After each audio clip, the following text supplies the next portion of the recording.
আসসালামু আলাইকুম সবাইকে শুভরাত্রি রাত শুভেচ্ছা।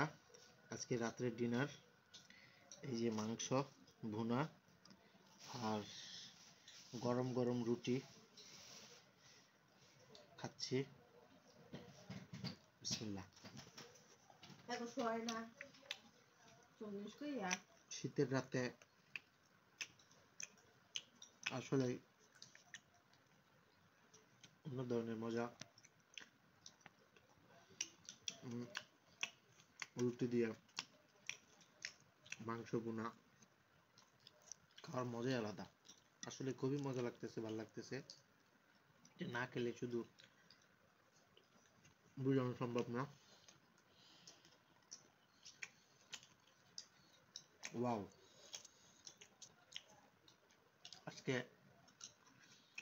আমার গিন্নির হাতের মাংস ভুনাটা অস্থির হয়েছে, যা কিনা অকপটে স্বীকার করি।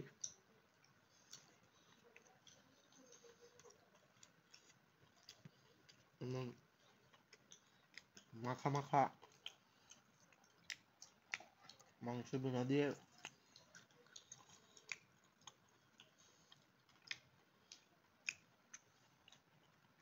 অনায়াসে 5-6টা রুটি খাওয়া যায়। তো ভিডিওটা ভালো লাগলে লাইক কমেন্ট শেয়ার করে দিবেন, আর আমার চ্যানেলটা অবশ্যই সাবস্ক্রাইব করে রাখবেন। সবাইকে ধন্যবাদ। আসসালামু আলাইকুম।